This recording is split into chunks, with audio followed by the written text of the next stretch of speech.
मुफ्ती साहब के YouTube channels को सब्सक्राइब कीजिए। आस्क मुफ्ती तारिक मसूद। टखने खुले रखना सिर्फ नमाज में या हर वक्त? अरसलान साहब कराची से पूछते हैं, पैंट को नमाज में ऊपर रखने का जो हुक्म है, क्या ये हर वक्त के लिए है या सिर्फ नमाज के लिए? नीज़ क्या नमाज में पैंट को फोल्ड करने से नमाज हो जाती है या नहीं? ये भी इस ज़माने में एक नया शोशा लोगों ने छोड़ा है कि नमाज में पैंट फोल्ड नहीं करनी चाहिए। ऐसा नहीं है। रसूलुल्लाह सल्लल्लाहु अलैहि वसल्लम की सही हदीस मौजूद है, इन्नल्लाह ला यक़बलु सलाता रजुलिन मुस्बिलिन इज़ारहु। अल्लाह उस शख्स की नमाज़ कबूल नहीं करते जिसका इज़ार टखनों से नीचे हो। इज़ार कहते हैं जो भी आपने दो लिबास होते हैं, एक जो आप ऊपर पहनते हैं और एक जो आप नीचे पहनते हैं। तो मर्द जो भी लिबास नीचे पहनेगा, चाहे वो पैंट हो, चाहे वो शलवार हो, चाहे वो धोती हो, कुछ भी हो, तो उसको इज़ार यानी टखनों तक खींचना उसका हराम है, नाजायज़ है। सही हदीस बहुत कसरत से हैं इस बारे में। और आप सल्लल्लाहु अलैहि वसल्लम ने इरशाद फरमाया कि 3 लोग हैं जिनकी तरफ अल्लाह क़यामत के दिन नज़र रहमत से नहीं देखेगा, ना उनके साथ कलाम करेगा। हज़रत अबू ज़र रज़ी अल्लाह ताला अन्हु इस हदीस के रावी हैं। जब आप सल्लल्लाहु अलैहि वसल्लम ने फरमाया 3 दफ़ा ये लफ्ज़ को दोहराया, तो हज़रत अबू ज़र ने फरमाया, ख़ाबू व खसिरू मन हुम या रसूल अल्लाह, ये लोग तो बिल्कुल ही बर्बाद हो गए, ये कौन लोग हैं? तो आपने फरमाया कि अल-मन्नान, एक वो जो एहसान करके जितलाता हो, और दूसरा फरमाया वल मुनफ़िक़ु सिलअतहु बिल हल्फ़िल काज़िब, झूठी कसम के ज़रिए अपना माल बेचता हो, और तीसरा आपने फरमाया जो अपने इज़ार को टखनों से नीचे खींचता हो। तो ये बड़ा गुनाह है। बाज़ लोग ये कहते हैं कि तकब्बुर अगर होगा तो इसको नीचे लटकाना गुनाह है, तकब्बुर नहीं है तो गुनाह नहीं है। और दलील में हज़रत अबू बकर रज़ी अल्लाह ताला अन्हु की हदीस पेश की जाती है कि हज़रत अबू बकर रज़ी अल्लाह ताला अन्हु ने ये हदीस सुन के फ़रमाया रसूलुल्लाह सल्लल्लाहु अलैहि वसल्लम से कि मेरा इज़ार तो नीचे चला जाता है। तो आपने फ़रमाया इन्नका लस्ता मिम्मन जर्रहु खुयला, तुम उन लोगों में से नहीं हो जो तकब्बुर की वजह से लटकाते हैं।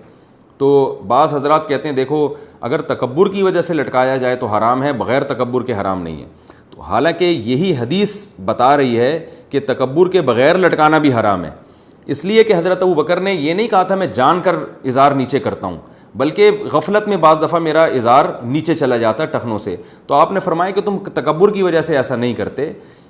क्या मतलब कि तुमसे जो ये हो रहा है वाकई गफलत में हो रहा है, जानकर तुम तकब्बुर की वजह से ऐसा नहीं कर रहे।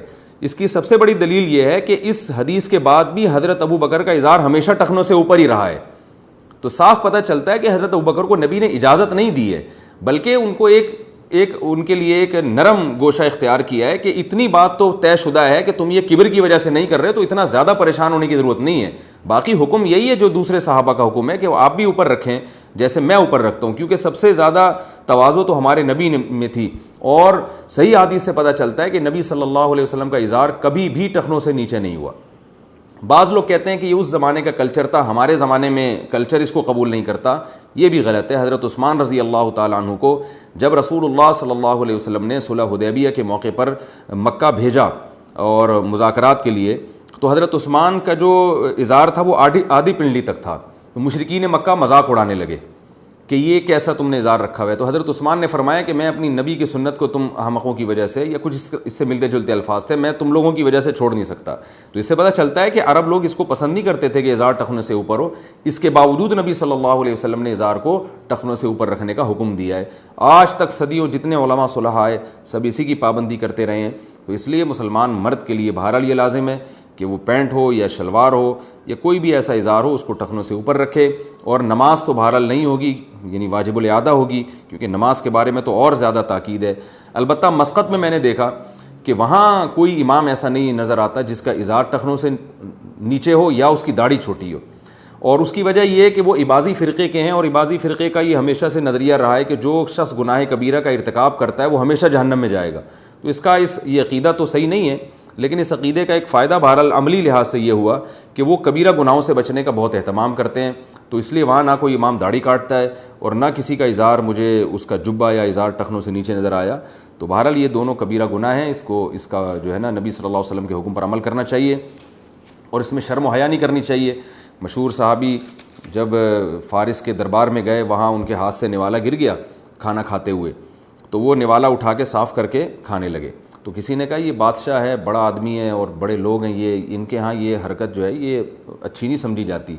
तो उन साहबी ने फरमाया कि इन अहमकों और बेवकूफ़ों की वजह से हम अपने नबी की सुन्नत नहीं छोड़ सकते, तो ये नहीं हम ये हमें कल्चर सिखाएंगे। تو آپ کے پاس رسول اللہ صلی اللہ علیہ وسلم کی سیرت ہے, نبی صلی اللہ علیہ وسلم کی سنت ہے, سید الانبیاء کی, اور ایک پورا نظام آپ صلی اللہ علیہ وسلم نے پیش کیا. تو ہم نبی کے ہوتے ہوئے ہم کیوں بے وقوف لوگوں سے متاثر ہوں جو ہمارا مذاق اڑائیں. مجھے یاد ہے ایک دفعہ میں ٹرین میں جا رہا تھا, تو فجر کا وقت تھا, تو علماء سے ہم نے یہی سنا ہے کہ اگر ٹرین کہیں جنگل میں ہو اور کہیں دور سے اذان کی آواز بھی نہ آ رہی ہو تو پھر چاہے اکیلے بھی نماز پڑھنی ہو تو اذان کہہ کے نماز پڑھیں. تو کافی پرانا واقعہ, مجھے بڑی شرم آ رہی تھی اذان دیتے ہوئے, جیسے کہ آتی ہے لوگوں کو, لوگ بولیں گے تو بالکل ہی پروفیشنل ملا نہیں لگ رہا ہے یہ. تو اب سب ٹرین میں پڑے ہوئے سو رہے ہیں, میں اذان دوں, تو تھوڑی دیر تو مجھے شرم سی آئی. پھر میں نے سوچا کہ ان کو شرم نہیں آ رہی پڑے ہوئے, اللہ نے حکم دیا, یہ کلمہ بھی پڑھتے ہیں, اور اللہ نے حکم دیا کہ سفر و حضر ہر صورت اسلام کا سب سے اہم ترین حکم ہی نماز ہے. تو ان کو جب سوتے ہوئے شرم نہیں آ رہی تو ہمیں ان کو اٹھاتے ہوئے شرم کیوں آئے؟ تو شرم جس کو آنی چاہیے اس کو آ نہیں رہی, اور جس کو نہیں آ رہی چاہ رہی اس کو شرم آ رہی ہے. تو یہ الٹی کہانی چل رہی ہے. تو اس لیے مردوں کو چاہیے اپنا ازار ٹخنوں سے اوپر رکھا کریں اور اس میں شرمایا نہ کریں. شرم ان کو آنی چاہیے جو نبی صلی اللہ علیہ وسلم کی اس حدیث کا انکار کر رہے ہیں اور اس لباس کو فالو نہیں کر رہے جس کا رسول اللہ صلی اللہ علیہ وسلم نے حکم دیا ہے. Ask Mufti Tariq Masoud.